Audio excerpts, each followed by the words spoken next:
Welcome to స్వతంత్ర news. నేను అబిత. ముందుగా హెడ్లైన్స్.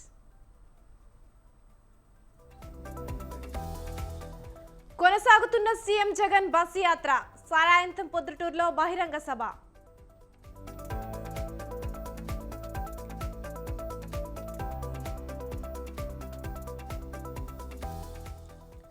ఏపీలో ఎన్డీఏ కూటమి గెలవడం ఖాయం. 24 ఎంపీ సీట్లు గెలుస్తామన్న చంద్రబాబు.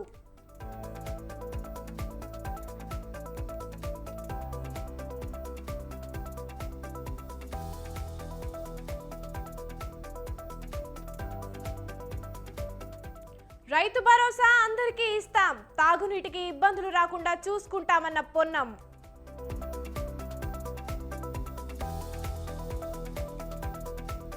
ఎన్నికల తర్వాత బీజేపీలోకి రేవంత్. ఫోన్ ట్యాపింగ్ పై అనవసర రాద్ధాంతమన్న కేటీఆర్.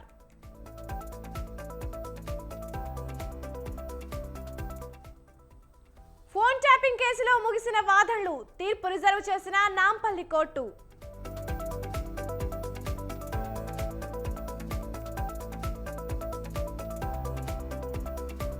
కేజ్రీవాల్ రేపు కోర్టులో నిజాలు చెబుతారు. ఢిల్లీ సీఎం సతీమణి సంచలన ప్రకటన.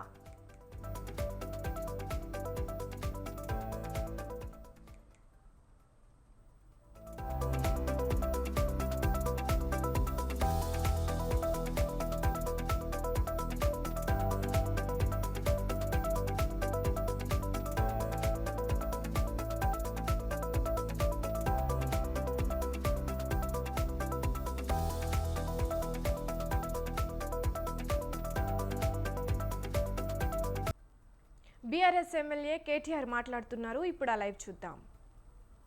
కళ్యాణ లక్ష్మి దిక్కు లేదు, ఏం దిక్కు లేదు. ₹1,00,000 ఆ పాత చెక్కులే వస్తున్నాయి తప్ప బంగారం లేదు, మన్ను లేదు. తిట్టిందా లేదా? ఉత్తానే తిడుతున్నారు అయ్యాల ఆడబిడ్డలు. అటు ఆడబిడ్డలు నారాజున్నారు. ఇటు ఊర్లలకు మేడ్చెల్ల ఊర్లలకు రైతులు పొల్లు తిడుతున్నారు. డిసెంబర్ 9 నాడు ఎక్కడున్న రైతన్నలు 2 లక్షలు తెచ్చుకోండి, నేను కడతా. 9 తారీఖు నాడు నేను దస్కత్ పెడతా అన్నాడు. మరి అడవాయర్ డిసెంబర్ 9 వాయ్, జనవరి 9 వాయ్, ఫిబ్రవరి 9 వాయ్, మార్చి 9 వాయ్, ఏప్రిల్ 9 రావట్టే. కానీ 2 లక్షల రుణమాఫీ లేదు. ఓదికి రుణమాఫీ లేదు, రైతు బంధు రాదు. కరువు వచ్చింది, కనీసం మంత్రులు ఊళ్ళకు పోరు. అక్కడ కరువు వచ్చి రాళ్లవాన పడితే కూడా రైతులను అడిగినోడు లేడు, పట్టించుకున్నోడు లేడు. కనీసం అధికారులు పోయి ఎన్యూమరేషన్ చేసి ఎకరానికి ₹10,000 నష్టపరిహారం ఇవ్వమంటే అది ఇచ్చే తెలివి లేదు. అందుకే నేను అనేది 100 రోజుల అబద్ధం రేవంత్ రెడ్డి పాలన. ఫోన్ ట్యాపింగ్ వ్యవహారంపై మాజీ మంత్రి కేటీఆర్ స్పందించారు. 10 లక్షల ఫోన్లు ట్యాప్ చేశారని ప్రచారం చేస్తున్నారన్నారు. చేస్తే గీస్తే 2-3 ఫోన్లు ట్యాప్ చేసి ఉంటారని అన్నారు. పథకాల నుంచి ప్రజలను పక్కదారి పట్టించడానికే ట్యాపింగ్ వ్యవహారం తెరపైకి తెచ్చారని ఆరోపించారు. గుజరాత్ మోడల్ అంటే మత అల్లర్లు సృష్టించడం అంటూ నిలదీశారు కేటీఆర్.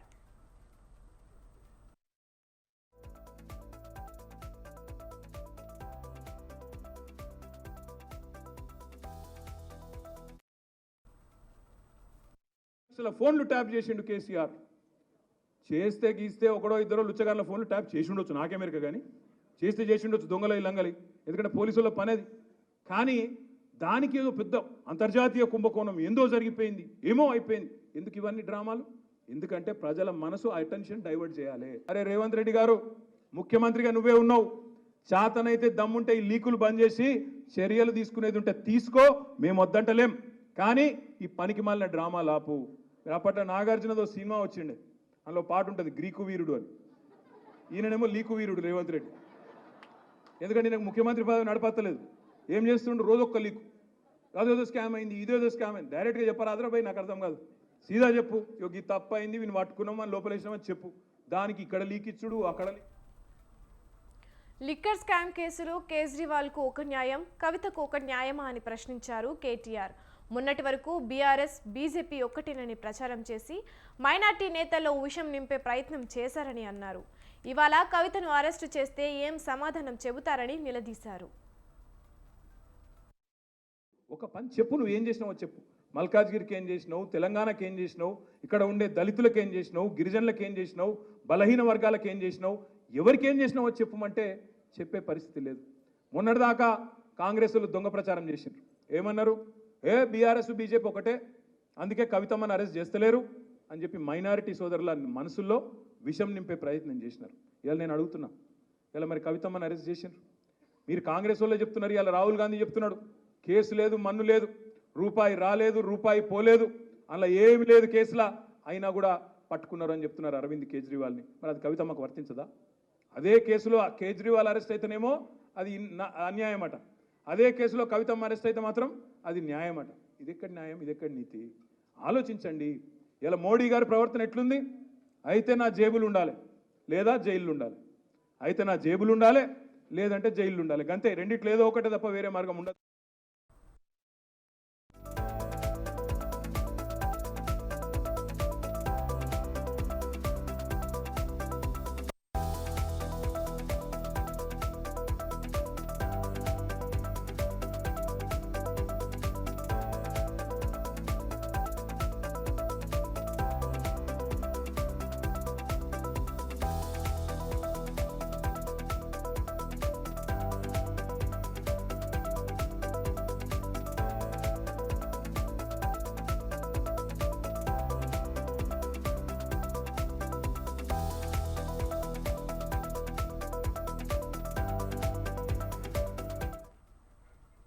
విజయవాడ వెస్ట్ సీట్పై ఉత్కంఠ కొనసాగుతోంది. పొత్తులో భాగంగా ఈ స్థానం బీజేపీకి సీట్ ఇస్తారని చర్చ జరుగుతుండడంతో పోతిన మహేష్ ఆందోళనకు సిద్ధమయ్యారు.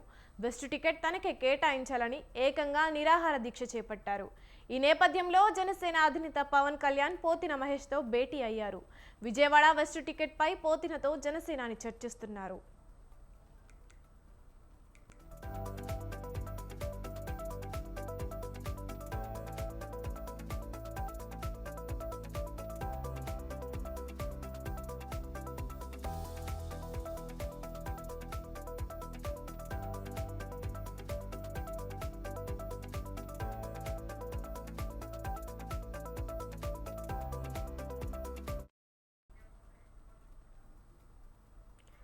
విజయవాడ వెస్ట్ సీట్పై ఉత్కంఠ కొనసాగుతోంది. పొత్తులో భాగంగా ఈ స్థానం బీజేపీకి సీట్ ఇస్తారని చర్చ జరుగుతుండడంతో పోతిన మహేష్ ఆందోళనకు సిద్ధమయ్యారు.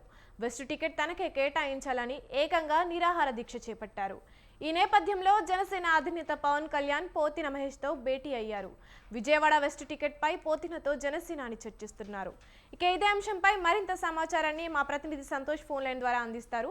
చెప్పండి సంతోష్, విజయవాడ వెస్ట్ టికెట్ పోతిన మహేష్కు ఇచ్చే అవకాశం ఉందా?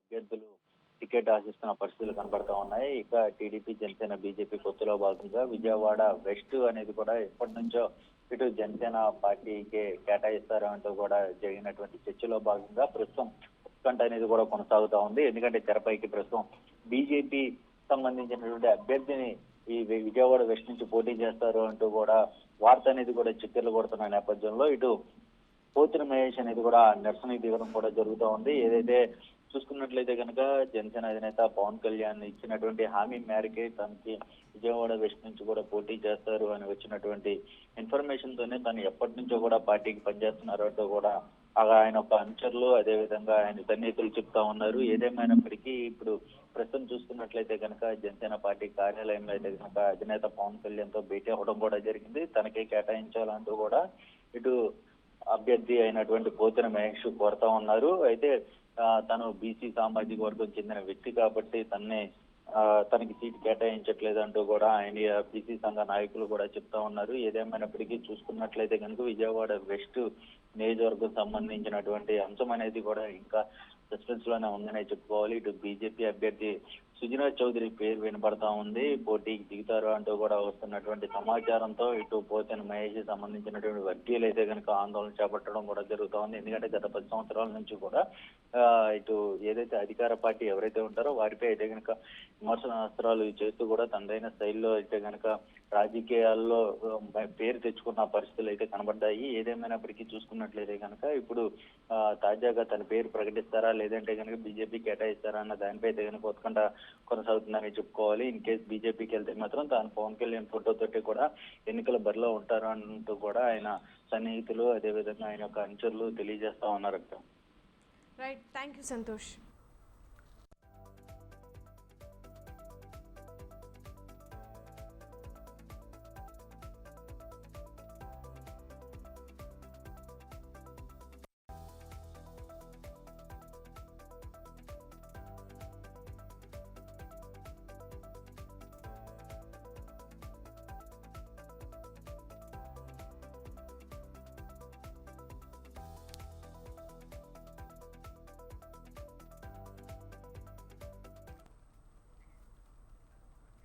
ఎమ్మెల్యే యొన్నం శ్రీనివాసరెడ్డి మాట్లాడుతున్నారు. లైవ్ చూద్దాం. పార్టీకి చేయాల్సింది అయ్యా, బీఆర్ఎస్లో ఉన్న ఉద్యమకారులారా, మీ నాయకుడు యువ నాయకుడు మీరు కాబోయే ముఖ్యమంత్రి అనుకున్న కేటీఆర్ గారి మానసిక స్థితి గిది. అందుకే చాలామంది వస్తున్నారు వద్దురా బాబు వీళ్ళు అని.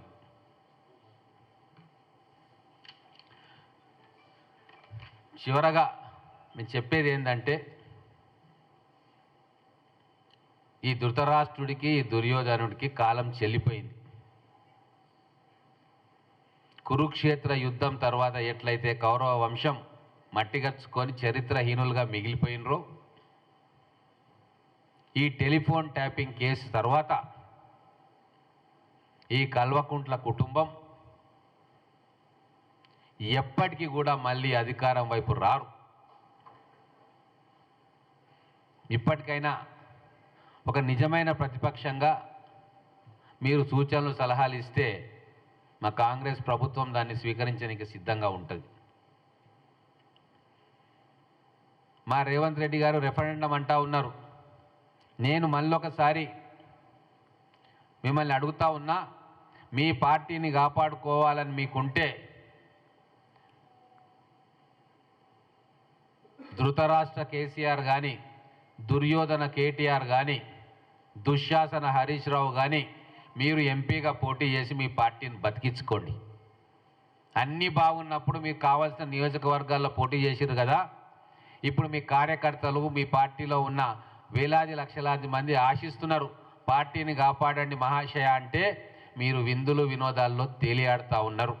మీ పార్టీ నాయకులే మిమ్మల్ని అసహ్యించుకుంటున్నారు. ఇప్పటికైనా పోయేదేమీ లేదు. మీరు పార్లమెంటు స్థానాల్లో పోటీ చేయండి. మాకు కూడా ఒక ప్రతిపక్షం బలంగా ఉండాలని మేము కోరుకుంటున్నాం. మేము ప్రజాస్వామ్యవాదులం. పార్టీని కాపాడుకోండి.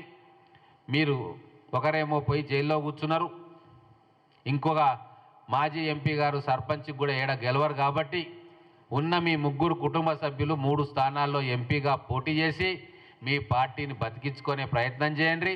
తెలంగాణ రాష్ట్రంలో మిమ్మల్ని ప్రతిపక్ష స్థానంలో చూడాలని ప్రజలు కోరుకుంటున్నారు కాబట్టి ఆ బాధ్యతను మీరు నెరవేర్చే క్రమంలో మీ పార్టీని కాపాడుకోవడానికి రాజకీయ క్షేత్రంలో ఉండండి.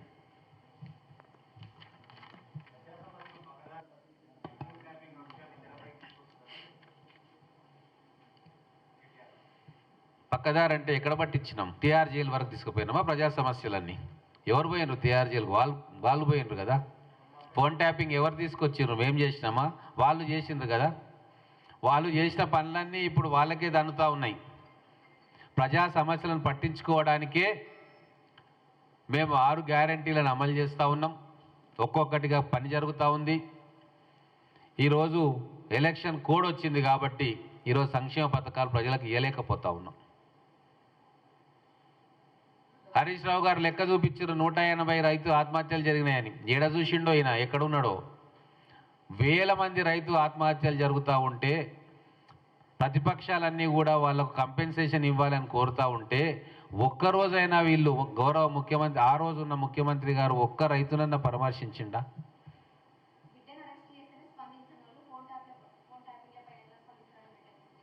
ఇప్పుడు ప్రజాస్వామ్యంలో వాళ్ళ కర్తవ్యాన్ని గుర్తు చేసే బాధ్యత మాకుంటుంది. అందుకే కొద్దిగా కష్టమైన నిష్ఠూరమైన కేటీఆర్ గారికి హరీష్ రావు గారికి గుర్తు చేయదలుచుకున్నాం. మీ బాధ్యత ఏంది? ప్రజలు మిమ్మల్ని ప్రతిపక్ష స్థానంలో 39 ఎమ్మెల్యేలు ఇచ్చి కూర్చోబెట్టినరు. ప్రజా సమస్యల మీద మీరు స్పందించాలా. మీ మీద అభియోగం వస్తే కూడా దాన్ని మీరు డిఫెండ్ చేసుకోవాలి అని చెప్పి మేము కోరుతున్నాం. కానీ వాళ్ళు పూర్తిగా నిస్తేజులు అయిపోయినరు, నిశ్చేష్టులు అయిపోయినరు. వాళ్ళకే అర్థమవుతుంది మా పని ఖతమైందని. అందుకే నోరు పెగడట్లే.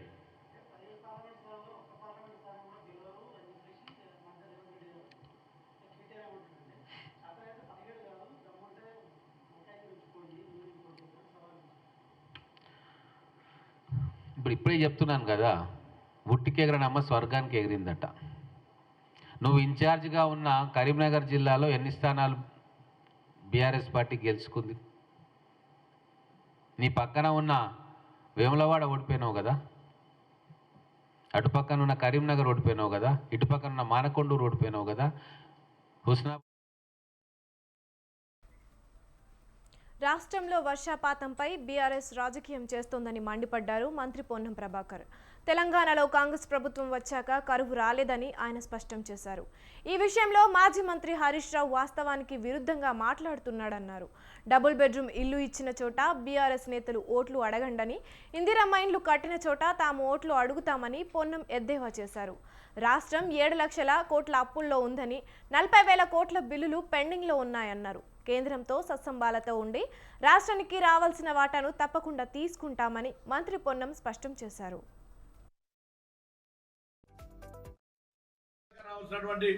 కాంట్రాక్టర్ల సిస్టంలా దాదాపు 40,000 కోట్ల రూపాయలని చెల్లించేటువంటి రుణభారాన్ని కాంగ్రెస్ పార్టీ మీద పెట్టిపోయింది ఈ ప్రభుత్వం. బిల్లులు అయ్యి దానికి జవాబు ఇవ్వమని అడుగుతాను. ముందుగా మీరు ప్రభుత్వంలో ఉండి 10 సంవత్సరాలు పరిపాలించి పెద్ద పెద్ద గొప్పలు చెప్పుకొని బ్రహ్మాండం అద్భుతం అనే మాటలకు పూర్తిగా ప్రతి అంశానికి నియోజకవర్గాల్లోని వైసీపీ అభ్యర్థులు ఎప్పుడు వచ్చామన్నది కాదు, బుల్లెట్ దిగిందా లేదా అన్నది లెక్క అని గుంటూరు జిల్లా పత్తిపాడు వైసీపీ ఇన్ఛార్జ్ బాలసాని కిరణ్ అన్నారు. మాజీ హోంమంత్రి సుచరితకి తమ వర్గానికి మధ్య ఎలాంటి విభేదాలు లేవన్నారు. అది అసత్య ప్రచారమని తోసిపారేశారు.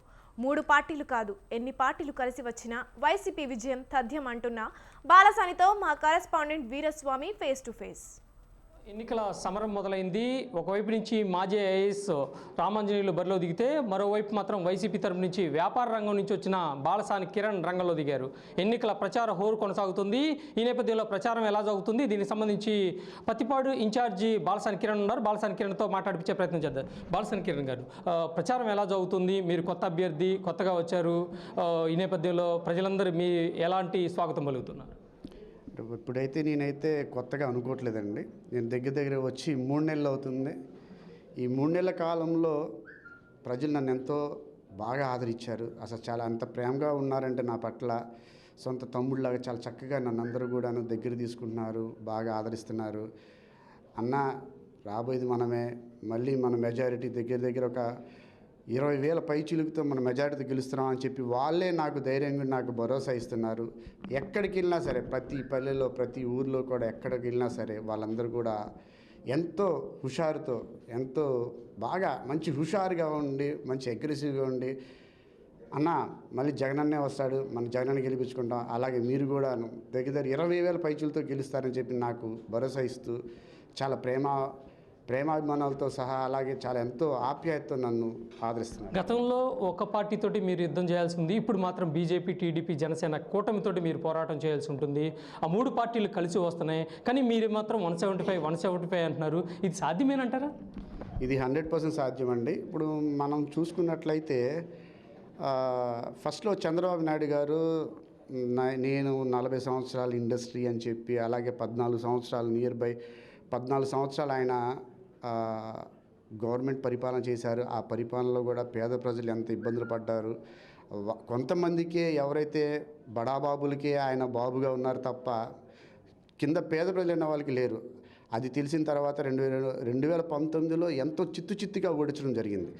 ఈ చిత్తుగా ఓడించే ప్రక్రియ ఆయన గమనించిన తర్వాత జగనన్న చేస్తున్నటువంటి యొక్క కార్యక్రమాలు కానీ, పథకాల ద్వారా కానీ, ఏదైతే పేద ప్రజల పట్ల ఆయన చూస్తున్నటువంటి అంకిత భావం కానీ, వాళ్ళ యొక్క ఇందాక మీకు చెప్పినట్లే ఏంటంటే స్టాండర్డ్ ఆఫ్ లివింగ్, వాళ్ళది జీవన ప్రమాణాలు మారినాయి.